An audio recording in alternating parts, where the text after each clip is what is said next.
Ito, ayaw ko sana tong i-topic kasi gusto ko sana mamaya pa to i-topic Pero ito na.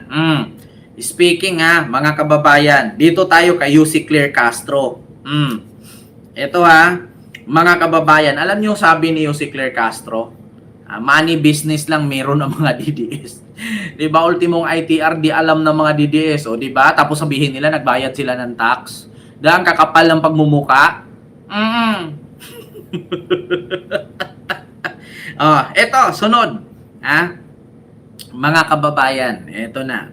Kayo si Claire Castro, mga kababayan, bakit? Si Amy Marcos salot. Mga kababayan, si Amy Marcos daw salot. DDS walang TIN ID. Totoo yan ito mga DDS maglabas kayo ng totoong TIN ID. Maniwala ako na bayad kayo ng tax kung meron kayong valid TIN ID. Yung nabe-verify hindi yung nakukuha lang sa online na kulay yellow Ang valid ID ngayon ng TIN ID kulay green. Hindi yung kulay yellow na sinasabi ninyo, peke yan. Diba? Wala nga kayong mga national ID tapos sasabihin yung bayad kayo ng tax. Tangina yung mga DDS. Ito, sunod mga kababayan. UC Claire Castro may pasaring kay Amy Marcos. Ang sabi dito, salot ang fake news fiddler. Si Amy daw fake news, salot. Sabi dito mga kababayan, sa News 5 ito Pakita ko sa inyo Ayan sagutan yan ni Amy at ni UC Claire Castro. Ayan, sa News 5 yan. Sabi dito mga kababayan, salot ang fake news fiddler. Salot naman talaga, Diyos ko. Lalo ngayon mga kababayan, grabe po ang fake news ngayon. Oo, matindi. Pinabulaanan ni Palace Press Officer UC Claire Castro ang pahayag ni Senator Amy Marcos tungkol sa kalusugan ni PBBM. Huwag na po nating palawakin ang fake news fiddler, di ba? Fake news fiddler si Amy. Naku, masaktan naman si Babalina dito. Huwag na po nating palawakin ang fake news fiddler. Hindi po natin sila kailangan dito sa ating lipunan. Salot sila. Saad ni UC Claire Castro. Nauna nang itinanggi ng palasyo na may problema sa kalusugan ang Pangulo. Bakit? Sabi kasi ni Amy, ang alam ko lang, may sakit si Bongbong. Di ba November pa sinabi ko roon sa harap ng ating mga kapatid na iglesia na may problema. 2 buwan, isinugod na sa hospital ilang beses mayat-maya na. Sabi ni Amy noong April 13, 2026. Ngayon lang to mga kababayan. Ulitin ko ang sabi ni Amy. Ang alam ko, may sakit si Bongbong. Di ba, November pa, sinabi ko roon sa harap ng ating mga kapatid na iglesia ni Cristo na may problema. 2 buwan, isinugod na sa ospital ilang beses mayat-maya. Di ba? Sinabi ko naman na roon sa harap ng mga kapatid nating iglesia ni Cristo na may problema. 2 buwan isinugod sa ospital ilang beses mamayat-maya. Sagot naman ni UC Claire Castro, sinabi niya na hindi sila nagkikita, di ba? So anong alam niya? Fake news yan. Di ba? Sinabi niya. Hindi sila nagkikita, sinabi niya. Di ba? So anong alam niya? Fake news yan. Na which is mga kababayan, totoo naman talaga. Kasi kung tutuusin, di ba ang sabi ni Amy, matagal na kaming hindi nagkahusap ni Bongbong. Matagal ko nang hindi nakita si Bongbong. Kasi may humarang. May mga humahadlang. Ayaw akong papasukin. Kaya alam ko lang, may sakit si Bongbong. Di ba November pa, sinabi ko roon sa harap ng ating mga kapatid na iglesia na may problema? 2 buwan, isinugod na sa ospital ilang beses na mayat-maya na. Namayat na.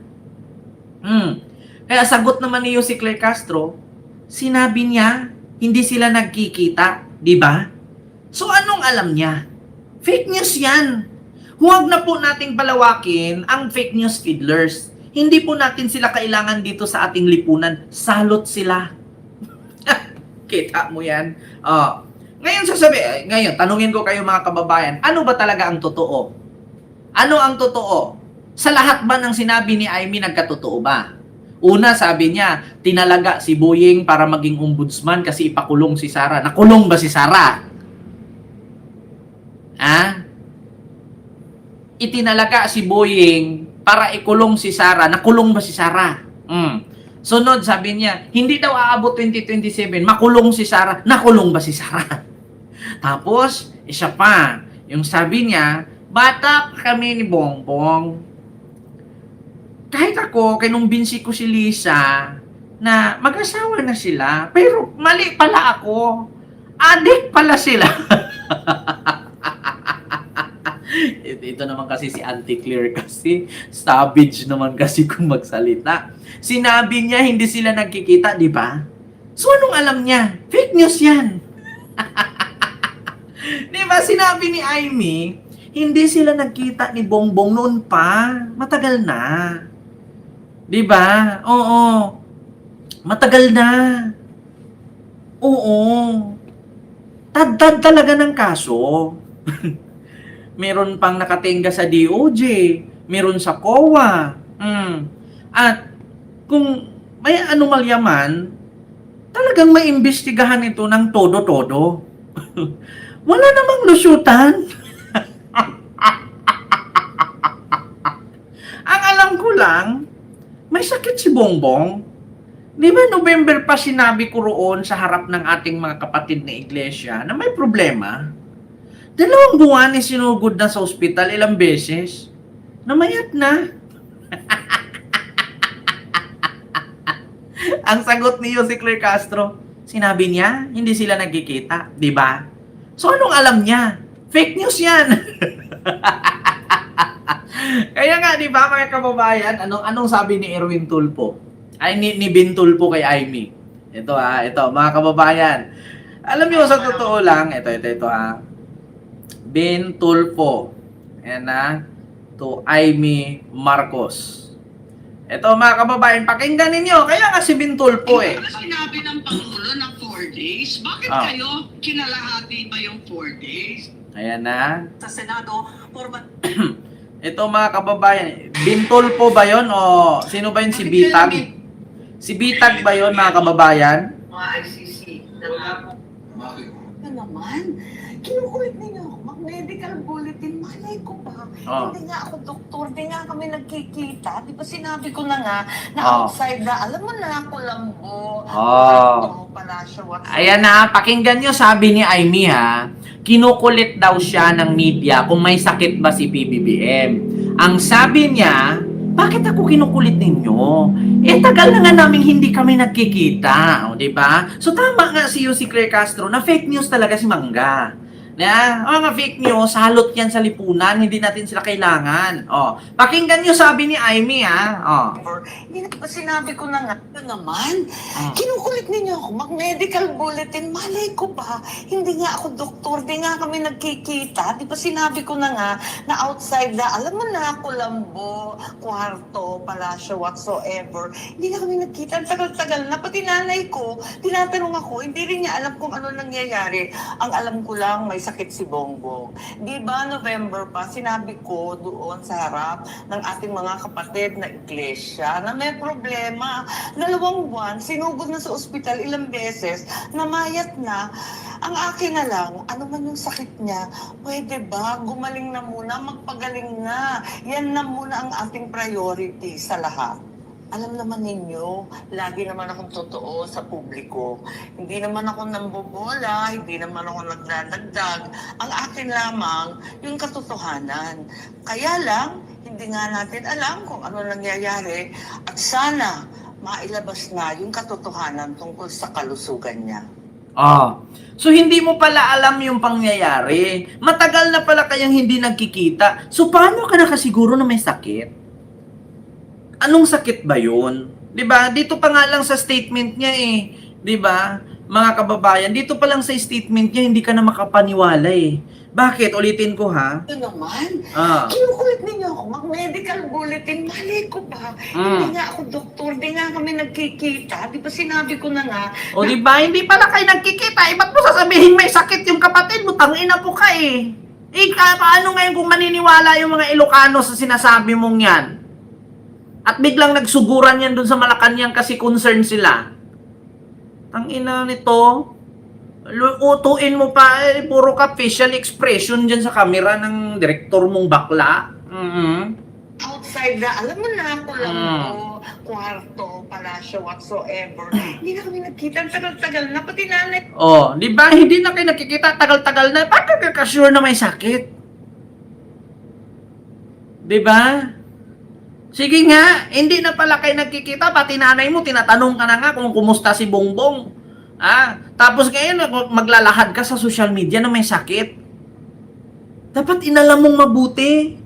Inalam mo muna, Aimee. Kung ito bang sakit niya ay malala, bakit sasabihin mo magpagaling muna? Kanina pa nga lang si PBBM nag-jumping jack. Malala na daw, namayat na. Di ba? Malala na ang sakit, magpagaling muna. Kasi namayat na ilang beses na sinugod sa ospital. Tapos makita-kita ko kanina, si Ading, tumatalon-talon. Ito, saan ba yun? Kita yan si PBBM kanina, ayan If you want to get rid of this, Pakita ko to, di ba tatawa ka dito? Join our Chair Tai Chi program on Monday. Pangulong Marcos Jr. nagpaliwanag sa biglaang pagharap niya sa Malacanang press corps ngayong hapon. Ay nakapalitang kumpirmado sigurado mula Malacanang ni first place marathon finisher, Run Patrol, Christian Yosales. Ayan na. Tingnan mo. Christian, hinihingal ka pa ba? Akala ko ba may sakit? Nakabawi na. Ba't tumatalon-talon si PBBM? Salamat. Grabe. Oo. Minabuti na umano ni Pangulong Ferdinand Marcos Jr. nga na humarap na sa publiko ngayong hapon para hindi na mag-alala at mag-isip ang taong bayan. Ayan na naman, sasabihin na naman to ng mga DDS, lumang video yan, 2025 video yan. Totoo ba to? Hindi ba to AI? Itong mga DDS, no, kailangan, pag nakakita ng titi ba yan? Kailangan ipasubo muna eh.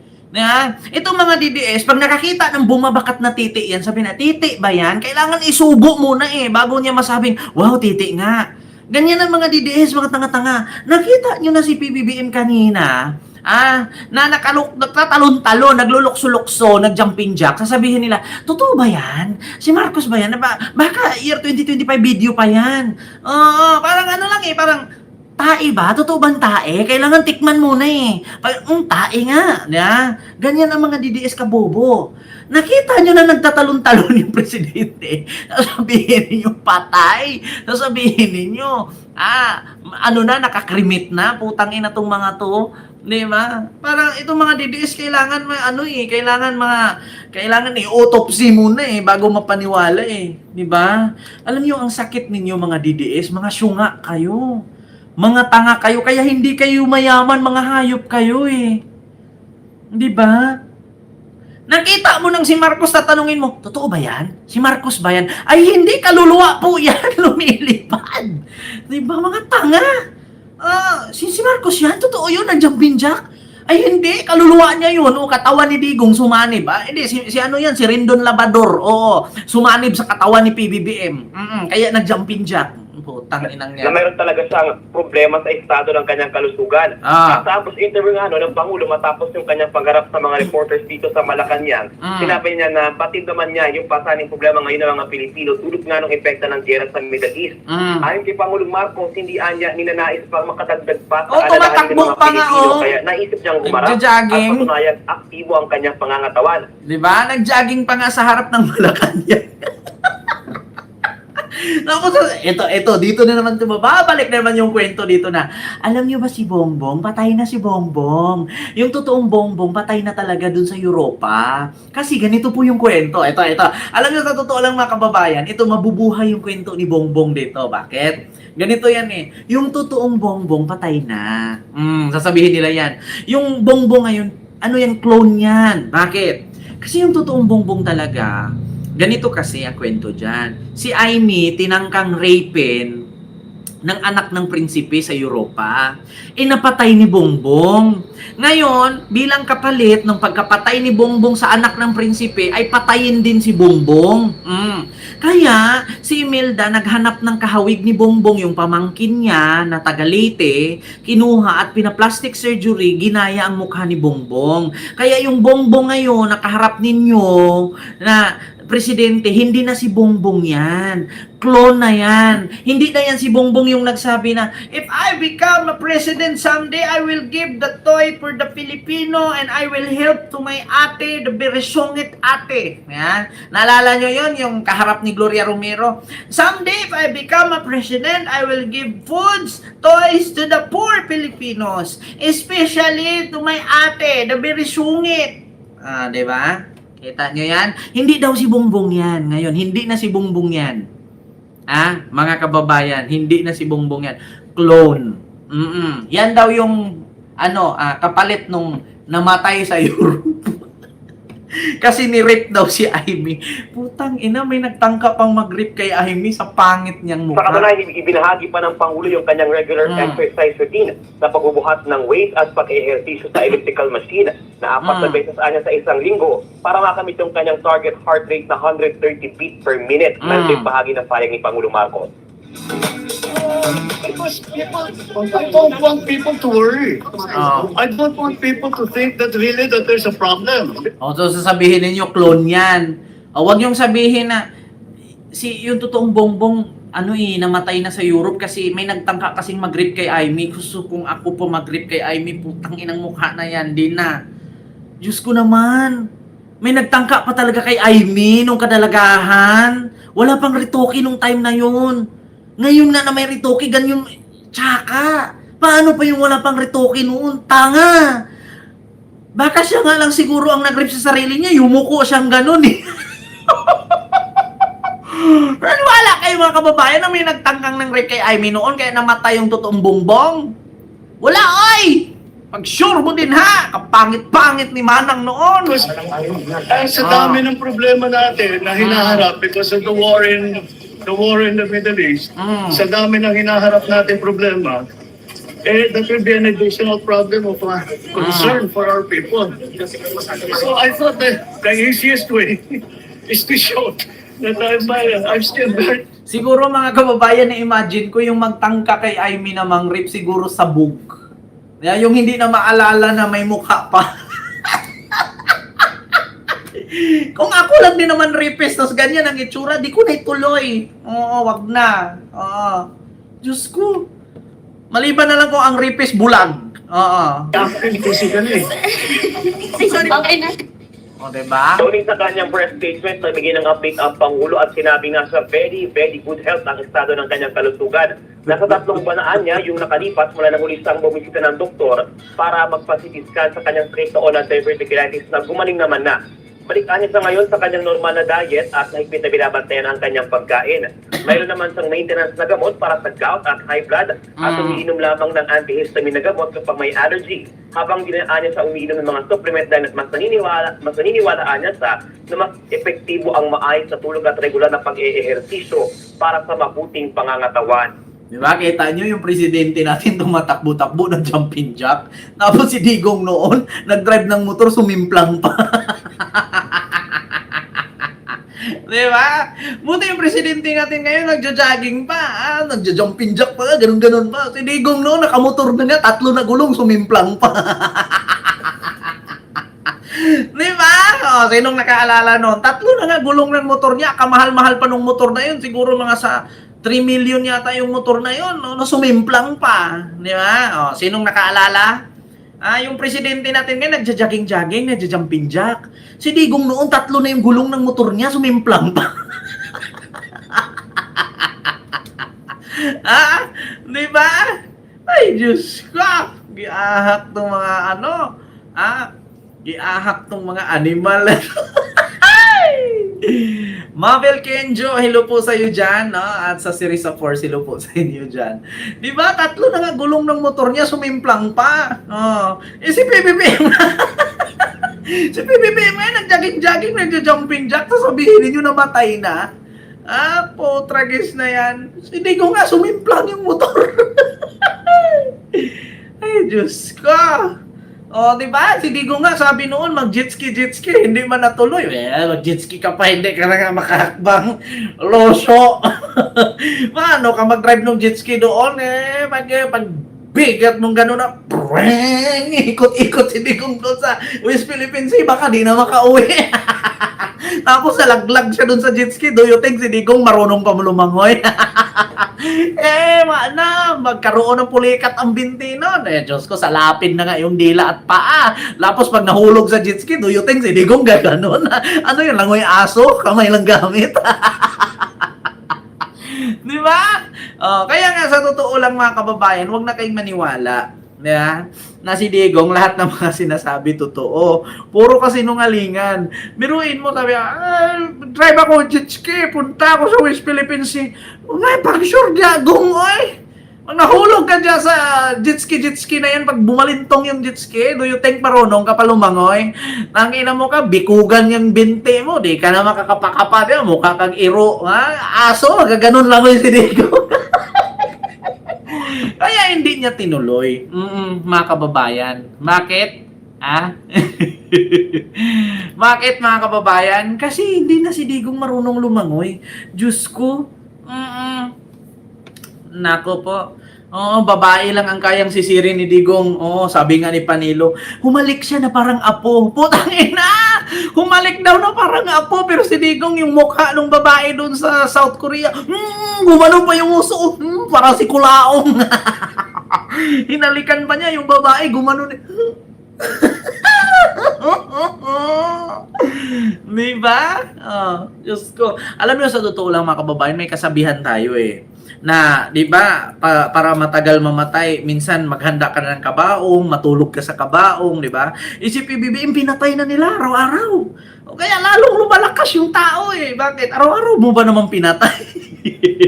Samantalang si Digong, hindi nila maalala na isang utot na lang, isang pirma na lang ng bulati ni San Pedro, mamamatay na. Di ba mga kababayan, si PBBM inaaraw-araw nilang patay. Nene TV Vlog, silo, magandang gabi dyan sa mga taga-Tondo, magandang gabi dyan. Kumusta kayo dyan sa mga taga-Tondo, mga iskon yan, silo sa inyo lahat dyan. Biruin yun, si PBBM araw-araw nila pinapatay, samantalang si Digong hindi nila naiisip, buhay pa kaya yun? Ngayon, imagine si Digong, ultimo medyas hindi na masuot ni Digong, ultimo salawal niya. Diyos ko, kung imagine niyo si Digong ngayon, matutulog yan walang short, walang brief. Yan ang totoo. Walang short, walang brief si Digong matulog ngayon. Bakit? Hindi na nga halos makatayo yun Di ba? Hindi na makatayo yun. Yun ang totoo. Diyos ko, yung mga ditis, araw-araw yung pinatay yung Pangulo natin. Araw-araw na nag-exercise. Nakita mo naman yung sa bahay Pangulo, may mga equipment doon pang gym. Tapos meron pang doon, swimming pool na pwede kang lumangoy doon pabalik-balik. Di ba? Dapat ang inisip nyo si Digong kung makapagsuot pa kaya ng medyas yun sa sobrang lamig sa dahig? Nakapagsuot pa kaya yun ng salawal? O di kaya nagkukumot-kumot na lang yun? Diyos ko, nakakahiya yung tatay ninyong karton pag binisita yun ng mga naglilinis doon sa kulungan. Walang short, makikita yung kanyang puruntoy doon. Makita yung kanyang makapal ng bulbul. Mahaba na nga yung buhok, yung bulbul pa kaya. Di ba? Kita niyo mga kababayan, yan ang isipin niyo mga DDS. Yung araw-araw niyo sinasabing patay na si BBM, clone lang yan, walang katotohanan. So ibig sabihin ba yung mga medyang nandyan, mga ano yan sila, mga time traveler? Di ba? So ibig sabihin ba mga time traveler yung mga yan? Ay Diyos mio Marimar. Ba't tigil-tigilan nyo yung mga ka-fake newsan ninyo? Nasabi ninyo si PBBM may sakit, parang si Aimee lang. Matagal na, November pa ako humarap sa iglesia. May sakit siya. Araw-araw sinugod sa ospital na mayat. Putang inang yan. Baka si Aimee yung araw-araw pumunta ng clinic, nagpaturok ng botox. Paano araw-araw pupunta si PBBM ng hospital? So ibig sabihin, yung palang mga biyahe niya, bago bumiyahe, daan muna sa hospital. Ano yun? Pa-inject muna dito ng botox bago lumipad. Paturok muna ng collagen dito sa baba para hindi tumulis. Ganun ba yon? Ay, naku, giahak. Sir Benji, oy, at sa Serisa Porcilo po sa inyong lahat dyan. Oo. Ay, naku. So, yun lang nga, mga kababayan. No? Yung ating reaksyones sa mga orasis na itohes. Di ba? Oh, hawak niya ang brief, hawak mo ang igit. Oo, ganon. Alam niyo si Digong ngayon, imagine ninyo mga DDS, ganon na siya, oh, hawak niya ang brief, hawak niyang may igit. Bawat sabay mo ako ay napapaigit. Hawak mo ang brief, hawak mong may igit. Kasi bakit si Digong naiigit na yan sa purol niya? Oh, do you think si Digong, sa tingin niyo si Digong ngayon marunong pang tumae? Nakadayapir na yon. Kaya hawak ko ang brief, hawak kong may igit. Sa bawat galaw mo'y nalalamhit. Hawak mo ang brief, hawak mong may igit. Diyos ko. Ganun yun sa ang katotohanan, mga kababayan. Si Digong, gakumot-kumot na siyang tae.